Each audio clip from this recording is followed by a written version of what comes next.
நேயர்களே, இன்றைக்கு இந்தியாவில் ஒரு வலிமையான தேசிய கட்சி பாரதிய ஜனதா. இந்த கட்சியில்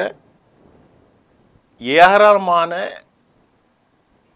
பதவிகளுக்கு மாநில தலைவர்களுக்கு புதிய நியமனம் நடைபெற அதே நேரத்தில் ஜே.பி. நட்டா இதுவரைக்கும் ஏன் காலதாமதிக்கமாக புதிய தலைவர் ஆல் இண்டியாவினுடைய பிஜேபியினுடைய பிரசிடெண்டை தேர்ந்தெடுப்பதற்கு காலதாமதமாகிறது என்கின்ற கேள்விக்கு டெல்லியிலிருந்து வந்த செய்தியை நாம் இப்பொழுது உங்களுக்கு தர காத்திருக்கின்றோம்.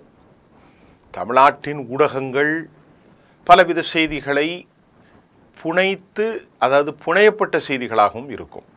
ஆனால் ஆர்எஸ்எஸ் போன்ற ஒரு வலிமையான ஆர்கனைசேஷன் அவர்களின் எந்த உத்தரவும் இல்லாமல் மற்ற கட்சிகளை போன்று எடுப்பார் கைப்பிள்ளையாக கம்பை எடுத்தவர்களெல்லாம் வேட்டைக்காரராக பிஜேபியில் யாரும் மாற முடியாது.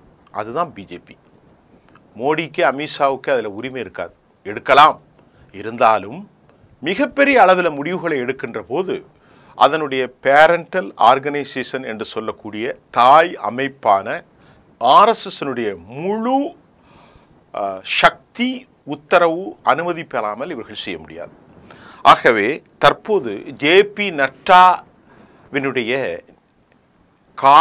பதவி காலமான பின்பு அவர் நீடிப்பதற்கு, இந்த ஒப்புதலை பெறுவதற்கு முன்பு சில காரியங்களை செய்யப்பட வேண்டி இருக்கிறது என்று நாம் அறிந்து கொள்ள முடிகிறது. நாடாளுமன்றத்தில் பேசிய அகிலேஷ் யாதவ் ஒரு பெரிய கட்சி என்று புகழாரம் சூட்டுகிறீர்கள், ஆனால் இதுவரைக்கும் ஒரு தேசிய தலைவரை நியமிப்பதில் உங்கள்கிட்ட ஒரு ஒற்றுமையான கருத்து இல்லையே அப்படின்னு கேட்கும்போது உள்துறை அமைச்சர் திரு அமித்ஷா அவர்கள் என்ன சொன்னார்கள் என்றால், அவர் என்ன கூறினார் என்றால், குடும்ப கட்சி அல்ல நிர்வாகங்களை உடனே மாற்றுவதற்கு. இவற்றில் பல முறைமைகள் இருக்கிறது, பல மாறுபட்ட விவகாரங்களை எல்லாம் நாங்கள் இந்தியாவில் இருக்கக்கூடிய எல்லா மாநிலங்களுக்கும் தேர்வு செய்வதற்கு அடிப்படைத்துவமான புரிதல்கள் எங்களுக்கு தேவை.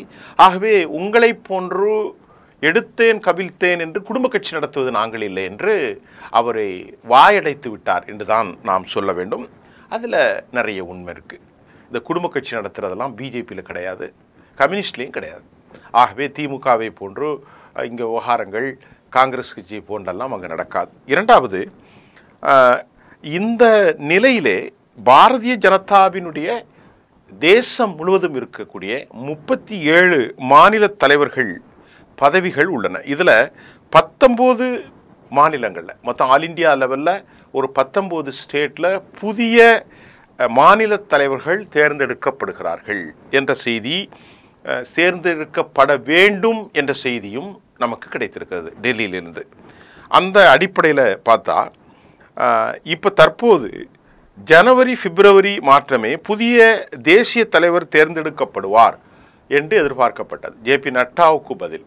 ஆனால் 24 மே மாதம் எலெக்ஷன் முடிய காட்டியும் அவர் இருந்தார். பதவியேற்ற பின்பு இந்த ஆண்டு முடிந்தது. அதற்கு பின்பும் 25 பிறந்த பிறகும் இன்றைக்கு மார்ச் முடிந்தது, இதுவரைக்கும் தேர்ந்தெடுக்கப்படவில்லை என்பதற்கு காரணம் சில சிக்கல்கள் இருக்கிறது என்பதையும் அவர்கள் ஒட்டுக்கொள்கிறார்கள். மிகமையான சிக்கல் இந்த 19 மாநிலங்களுக்கும் மாநில தலைவர்களின் பரிந்துரையில் சில மாநிலங்களில் சிக்கல். அது எங்கெல்லாம் என்று நமக்கு டெல்லியின் மூலமாக கிடைத்த தகவல்கள், உத்தரப்பிரதேசம், கர்நாடகா மற்றும் மத்திய பிரதேசம் உள்ளிட்ட சில முக்கியமான மாநிலங்களில் இந்த தேசிய, அதாவது மாநில தலைவர்கள் விவகாரங்களில் ஒருமித்த கருத்தை உருவாக்குவதிலும் ஆர்எஸ்எஸ் இதை ஏற்றுக்கொள்வதிலும் சில சிக்கல் இருக்கிறது என்று சொல்லப்படுகிறது. உதாரணத்திற்கு ஊபியில் புபேந்திர சிங், வி.டி. சர்மா ஆகியோருக்கு புதிய தலைவர்கள் தேர்வு செய்யப்பட முடிவு செய்யப்பட்டிருக்கிறது. அதே மாதிரி கர்நாடகாவில் விஜயேந்திரா, எடியூரப்பாவினுடைய மகன், அவர் தொடர முடிவு செய்யப்பட்டிருப்பது. அது லிங்காயத்து சமூகத்திற்கு ஒரு பெரிய அடையாளம். இந்த கட்சி அங்கே வலுப்படுத்தினதே மிகப்பெரிய ஊழல்வாதியாக இருந்த எடியூரப்பாவாக இருந்தாலும் அவருடைய மகனுக்கு கொடுக்கலன்னா லிங்காயத்துகளை சமாதானம் செய்ய முடியாது என்ற அடிப்படையில் அவருடைய மகன் விஜயேந்திரா தொடர முடிவு செய்யப்பட்டிருப்பதாகவும் நமக்கு தகவல் வருது. அதே மாதிரி குஜராத்து, ஒடிசா, பஞ்சாப், தமிழ்நாடு ஆகிய மாநிலங்களிலும் புதிய தலைவர்களை இன்னும் தேர்வு செய்யப்படவில்லை. இந்த நடவடிக்கைகள் இன்னும் ஓரிரு தினங்களில் முடிக்கப்படும் என்றும் அதனைத் தொடர்ந்து பாரதிய ஜனதா தலைவர்கள் விடுபட்டு போன மாநிலங்களுக்கெல்லாம் புதிய தலைவர்களை தேர்ந்தெடுக்குவார்கள் அதற்கு என்று அதிகாரப்பூர்வமான தகவல்கள் இன்னும் சில நாட்களில் வெளியாகும் என்று நாம் அதை நம்பக்கூடிய சோர்ஸ் இருக்குது. அப்போ நமக்கு இப்போ புதிதாக புரிகிறது.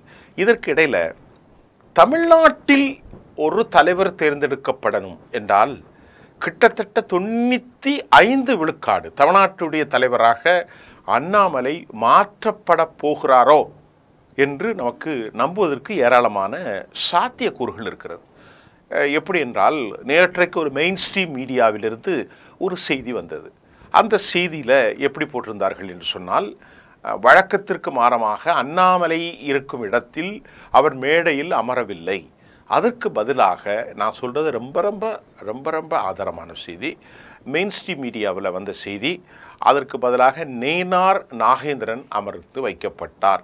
அண்ணாமலை அங்கே ஏன் இருக்கவில்லை என்ற கேள்விக்கு பாம்பனில் பிரைம் மினிஸ்டரோடு நடந்த இந்த மாநாட்டில் அண்ணாமலை தேசிய மாநில தலைவராக இருந்தாலும் அவர் ஒரு அரசியலமைப்பு பதவியில் இல்லை. ஆகவே மெம்பர் ஆஃப் லெஜிஸ்லேட்டிவ் அசம்பிளியினுடைய மெம்பராக இருப்பதால் அங்கே நயினார் நாகேந்திரன் உட்கார வைக்கப்பட்டார் என்று ஒரு தகவலை கசிய விட்டிருக்கிறார்கள். ஆனால் அந்த மெயின் ஸ்ட்ரீம் மீடியா என்ன சொல்கிறது என்றால், இதற்கு முன்பு அண்ணாமலை இதே மாதிரி உட்கார வைக்கப்பட்டாரே பல அரசு விழாக்களில், அப்போது ஏன் நயினார் நாகேந்திரன் உட்கார வைக்கப்படவில்லை? இப்பொழுது அவருக்கு முக்கியத்துவம் கொடுப்பதற்கு காரணம் என்ன? டெல்லியிலிருந்து வந்த உத்தரவில்தான் அநேகமாக அண்ணாமலைக்கு பதிலாக நயினார் நாகேந்திரன் அமர வைக்கப்படுகிறார் என்று சொல்லப்படுகிறது. இதில் 100% அவர் மாநில தலைவராக வருவதற்கு சாத்தியம் இருக்கிறது. ஒருவேளை 100% பொய்யாகவும் இருக்கலாம், அது நமக்கு தெரியவில்லை. ஆனால் அண்ணாமலை அவர்களை எடுத்துவிட்டு புதிய மாநில தலைவரை கொண்டு வருவதற்கு மத்திய பிரதேசம், உத்தரப்பிரதேசம், நான் சொல்வதை போன்று பஞ்சாப், தமிழ்நாடு, குஜராத், கர்நாடகா, இந்த மாநிலங்களில் நம்ம தமிழ்நாட்டை பற்றி பேசுகிறதுக்கு இது ஒரு முக்கியமான காரணம். ஆகவே அண்ணாமலையின் பதவி அநேகமாக முடியும்.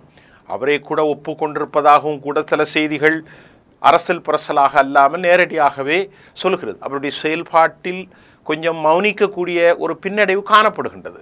அவர் மத்திய மந்திரியாக ஆக்கப்படலாம், அல்லது தேசிய அளவில் அவருக்கு ஒரு பெரிய பதவிகள், மாநிலங்களுக்கு சென்று பேசுவதற்கான பதவிகளை வழங்கப்படலாம் என்றெல்லாம் தகவல்கள் வந்து கொண்டிருக்கிற நேரத்தில் அவர் மாநில தலைவராக நீடிப்பதற்கு அதிக வாய்ப்புகள் இல்லையோ என்று நம்புவதற்கு அதிக இடம் இருப்பதற்கு காரணம், இன்னும் ஒரு 12 மாதம் 13 மாதத்தில் தமிழ்நாடு சட்டமன்றத்திற்கான தேர்தலில் பாரதிய ஜனதா அதிமுக கூட்டணி அமைப்பதற்கான வாய்ப்புகள் பிரகாசமாக இருக்கிறது என்பது எல்லோருக்கும் தெரிந்ததுதான்.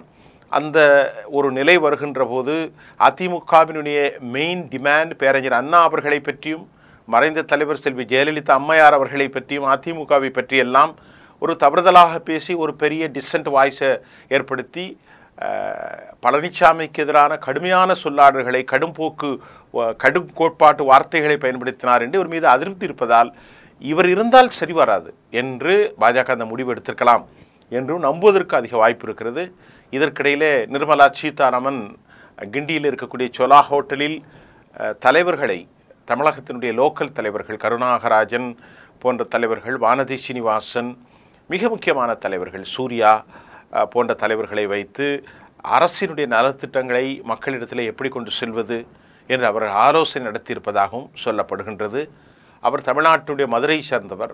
அவருக்கு இங்குடைய லோக்கல் தமிழ் நல்ல விளங்கும், மக்களிடத்தில் ரொம்ப அழகாக பேசக்கூடியவர். ஆகவே அவரை பாஜக இங்கு அனுப்பியிருப்பது ஒரு தொடர் வேலைகளை செய்வதற்காகத்தானே அன்றி வேறு ஒன்றும் இல்லை.